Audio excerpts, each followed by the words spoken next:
तो पिलामाने एबे आसीची ओडिशा शिशु बाटिका रिक्वायरमेंट 2025 एटा ऑर्गेनाइजेशन करिसंती Odisha school education programme authority जाको कहा जाए OSEPA Etah who can apply क्यों माने अप्लाई कर परिबे all Odisha candidate both male and female. तो जो ओडिशा शिशु बाटिका रिक्वायरमेंट आसीबो सेतिरे उभय पुरुष एवं महिला माने फॉर्म अप्लाई कर परिबे केवल ओडिशा रो। एथिरे टोटल वैकेंसी अछि 4500 4500 टी अछि वैकेंसी। नेम ऑफ पोस्ट क्यों पोस्ट पाई वैकेंसी अछि देख पिलाने ओडिशा शिशु बाटिका रे टीचर पाई क्यों टीचर हो परिबो प्री प्राइमरी स्कूल रे तमे ओडिशा शिशु बाटिका रे टीचर पाई फॉर्म अप्लाई करि परिबो। तो देख पिलाने आमे कहितिले पोस्ट नेम होची Shishu Batika teacher pre primary school जेतेले तमे एही ओडिशा शिशु बाटिका टीचर पोस्ट पाई फॉर्म अप्लाई करिवो सेतिरे एप्लिकेशन फीस तुमको देबाकू पड़िबो नहीं।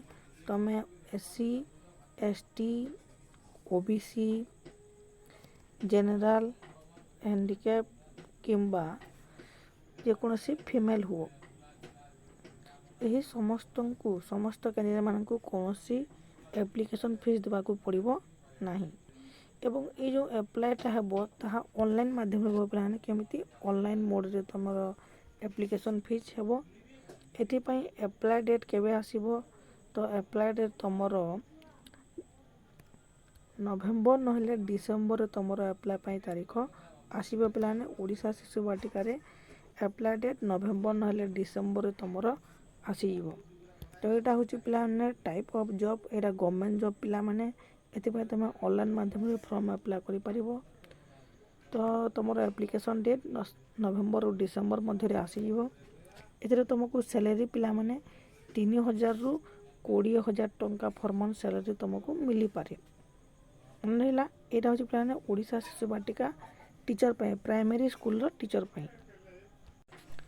तापरे नेक्स्ट देखो प्लान ओडिशा शिशु बाटिका जो शिक्षक नियुक्ति आसीरे एथिरे एलिजिबिलिटी वा योग्यता केते क्यों पिला माने एही ओडिशा शिशु बाटिका पई योग्य होई परिबे। देखो पिला माने एथिरे कुहा जाईची +2 and the candidate must have passed for +2 with 50% mark in any stream arts science commerce from a regional board।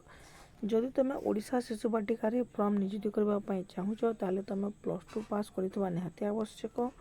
ताहा जेकोसी स्ट्रीम हो आर्ट्स किंबा साइंस किंबा कॉमर्स तुम जेकोसी स्ट्रीम रे जदि +2 पास करिछ केवल +2 पास नहे तुम +2 रो 50% मार्क रखिछ ताले तुम ओडिशा शिशु बाटिका रे एलिजिबिलिटी होई परिबो। ता सहित जो माने +2 पास सहित PG कोर्स करिछ PG DEC कोर्स मध्य जो माने करिछ फॉर्म अप्लाई करि परिबे। ता सहित BA जो माने कंप्लीट करिछ +3 जो माने कंप्लीट करिछ से माने ओडिशा शिशु बाटिका रे फॉर्म अप्लाई करि परिबे। तो मन रहिला तो पाखा पाखी +2 रे 50% मार्क रहबा आवश्यक। PG कोर्स DEC कोर्स करबा निहाती आवश्यक। तो जो पिला माने DEC कोर्स करिछ से मानक पई एटा भलो जॉब पिला माने काहे ना ओडिशा शिशु बाटिका शिक्षक पई प्रथमे DEC कोर्स करबा निहाती आवश्यक। तो जो पिला माने DEC कोर्स करिना हो से माने DEC कोर्स करिके फॉर्म अप्लाई करि परिबो। नेक्स्ट पिला माने ए जो पोस्ट आसीची ओडिशा शिशु बाटिका शिक्षक नियुक्ति एथिरे एज लिमिट बा बयस सीमा केते। तो समस्तंकर मिनिमम एज होची पिला माने सर्वनिम्न बयस 20 वर्ष एवं मैक्सिमम एज कहले सर्वाधिक बयस 38 वर्ष। एटा समस्त छात्र छात्री मानक पाई ए जो शिक्षक पोस्ट आसीबो पिला माने तमरो नवेम्बर डिसेम्बर जो पोस्ट आसीबो सेतिरे बयस सीमा 20 वर्ष रु 38 वर्ष पर्यंत रखा जायछि। जेउतरे कि सर्वनिम्न बयस 20 वर्ष एवं सर्वाधिक बयस 38 वर्ष एटा समस्त पिला मानक पाई। नेक्स्ट देखो प्लान एतिरे तमरो सिलेक्शन केमिति हेबो ओडिशा शिशु बाटिका शिक्षक रे तमरो सिलेक्शन प्रोसेस केमिति हेबो। तो एतिरे तमरो तीनोटी प्रोसेस रे सिलेक्शन हेबो प्लान। प्रथमे तुमको प्राइमरी एग्जाम देबाकू पड़िबो। नेक्स्ट प्राइमरी एग्जाम क्लियर पर तुमको मेन एग्जाम पाई कहइबो। मेन एग्जाम क्लियर पर तुमरो डॉक्यूमेंट वेरिफिकेशन करा जिवो। तो ये जो दुईटी एग्जाम हो पिला माने प्राइमरी एग्जाम और मेन एग्जाम ସେଥିରେ ତୁମକୁ CBT ଏକ୍ଜାମ୍ ହେବ ପିଲାମାନେ। CBT ଏକ୍ଜାମ୍ ପ୍ରୋସେସ୍ରେ ତୁମର ପରୀକ୍ଷା ହେବ। CBT ଏକ୍ଜାମ୍ କହିଲେ କମ୍ପ୍ୟୁଟର ବେସିକ୍ ଏକ୍ଜାମ୍ ପିଲାମାନେ। ତୁମେ କମ୍ପ୍ୟୁଟର ମାଧ୍ୟମରେ ତୁମକୁ ଏକ୍ଜାମ୍ କରାଯିବ। ଏ ଯେଉଁ ଏକ୍ଜାମ୍ଟା ହେବ ଏଥିରେ ତୁମକୁ OMR କ୍ୱେଶ୍ଚନ୍ ଆସିବ ପିଲାମାନେ। 1 ମାର୍କ ପ୍ରଶ୍ନ ଆସିବ। 1 ମାର୍କ ପ୍ରଶ୍ନ ଆସିବ OMR। 100ଟି ପ୍ରଶ୍ନ ଆସିବ। 100ଟି ପ୍ରଶ୍ନର ମୂଲ୍ୟ 100 ମାର୍କ ପିଲାମାନେ। ତୁମର ପ୍ରାଇମେରୀ ଏକ୍ଜାମ୍ ଏବଂ ମେନ୍ ଏକ୍ଜାମ୍ ଏଇଟା ତୁମର 2ଟି ପ୍ରୋସେସ୍ରେ ହେବ। ତ ଏଥିରେ ଯେଉଁ ସିଲାବସ୍ ଅଛି ପିଲାମାନେ, କେଉଁ ସିଲାବସ୍ ଆସିବ, ତ ଏଥିରେ ସିଲାବସ୍, ତ ଯେଉଁମାନେ ଓଡ଼ିଶା ଶିଶୁ ବାଟିକା ପାଇଁ ସିଲାବସ୍ ବିଷୟରେ ଜାଣିବାକୁ ଚାହୁଁଛ ତାହେଲେ ମୁଁ ଭିଡ଼ିଓଟି ଅପଲୋଡ଼ କରିନେଇଛି। ଓଡ଼ିଶା ଶିଶୁ ବାଟିକା ପାଇଁ ସିଲାବସ୍, ତୁମର ଏକ୍ଜାମ୍ ପ୍ୟାଟର୍ନ କେମିତି ହେବ, କେତେ ମାର୍କ ଏକ୍ଜାମ୍ ହେବ, କେଉଁ ସିଲାବସ୍ରୁ ପ୍ରଶ୍ନ ଆସିବ, ସେଥିପାଇଁ ମୁଁ ଭିଡ଼ିଓ ଅପଲୋଡ଼ କରିଛି। ତୁମେ ଯାଇକି ଦେଖିପାରିବ ଆମର ଏକ୍ଜାମ୍ ଜିନିୟସ୍ ୟୁଟ୍ୟୁବ୍ ଚ୍ୟାନେଲରେ ଓଡ଼ିଶା ଶିଶୁ ବାଟିକାରେ ସିଲାବସ୍ ଏବଂ ଏକ୍ଜାମ୍ ପ୍ୟାଟର୍ନ। ଯଦି ତୁମେ ଓଡ଼ିଶା ଶିଶୁ ବାଟିକାରେ ଶିକ୍ଷକ ପାଇଁ ନିଯୁକ୍ତି କରିବାକୁ ଚାହୁଁଛ ତାହେଲେ ଆମର ପ୍ରତ୍ୟେକ ଦିନ ପିଲାମାନେ ସକାଳ 8ଟାରେ ଆମେ ଏକ୍ଜାମ୍ ୟୁଟ୍ୟୁବ୍ ଚ୍ୟାନେଲରେ ପ୍ରଶ୍ନପତ୍ର ମୁଁ ଆଲୋଚନା କରିଛି। ତାହେଲେ ତୁମେ ଯାଇକି ସେଥିରେ ମଧ୍ୟ କ୍ଲାସ୍ ଆଟେଣ୍ଡ କରିପାରିବ। ସକାଳ 8ଟାରେ ପ୍ରତ୍ୟେକ ଦିନ ଓଡ଼ିଶା ଶିଶୁ ବାଟିକାର ପ୍ରଶ୍ନପତ୍ର ଆମେ ଆଲୋଚନା କରିଛେ କେବଳ ଏକ୍ଜାମ୍ ଜିନିୟସ୍ ୟୁଟ୍ୟୁବ୍ ଚ୍ୟାନେଲରେ। ସେଥିପାଇଁ ଚ୍ୟାନେଲକୁ ସବସ୍କ୍ରାଇବ୍ କରିକି ରଖନ୍ତୁ।